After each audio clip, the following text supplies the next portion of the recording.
মাত্র ২৫ বছর বয়সে রাজধানীর ইস্কাটন প্লাজার নিজ ফ্ল্যাটে সালমান শাহের অকাল প্রয়াণের খবরে স্তব্ধ হয়ে গিয়েছিল ঢালিউড সহ গোটা দেশ।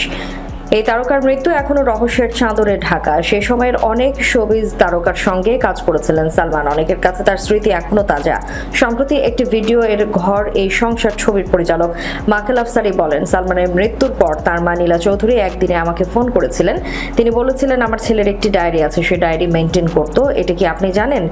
জবাবে আফসারি বলেছেন, আমি জানি না তো। এরপর সালমানের মা পরিচালককে বলেন, ওই ডায়েরির একটি পাতায় লেখা আছে আপনার কথা। ওখানে লেখা আছে বহু ছবিতে কাজ করেছি, কিন্তু আজকে একজন সত্যিকারের পরিচালকের ছবিতে কাজ করলাম। যে পরিচালক আমাকে বকা দিল, চোখের পানি ঝরালো, কিন্তু তার প্রতি রইল আমার শ্রদ্ধা।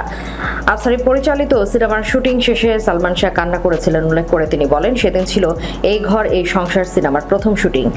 সকাল থেকে সুন্দরভাবে কাজ চলছে। দুপুরে খাবার বিরতি দিলাম। খাবার বিরতি 1 ঘন্টা থাকে। বিরতি শেষ হওয়ার পর প্রায় 15 মিনিট পরে আবার ক্যামেরার সামনে গিয়ে সবাইকে ডাকলাম। সবাই আসলো, কিন্তু সালমান নেই। কি হলো? খাবার বিরতি দিলাম, ও গেল কোথায়? একজন বলল সে বাড়িতে খেতে গেছে। কথার সূত্র ধরে ছবির পরিচালক আরও বলেন, এদিকে শুটিং সেটের লাইটে জ্বালিয়ে বসে আছি, কিন্তু সে নেই। তখন মেজাজ খারাপ হলো। তখন ঘড়ি ধরে বসে থাকলাম, দেখি কখন আসে। আর ভাবছি আজকেই ছবির শুটিং, আজকেই বিড়াল মারতে হবে, না হলে আমাকে খুব ভোগান্তি দেবে। শুটিংয়ে দেরি করে আসবে, মর্জি মতো চলবে। অপেক্ষা করতে থাকলাম। প্রায় 2.5 ঘন্টা পরে শুটিং সেটে আসেন সালমান।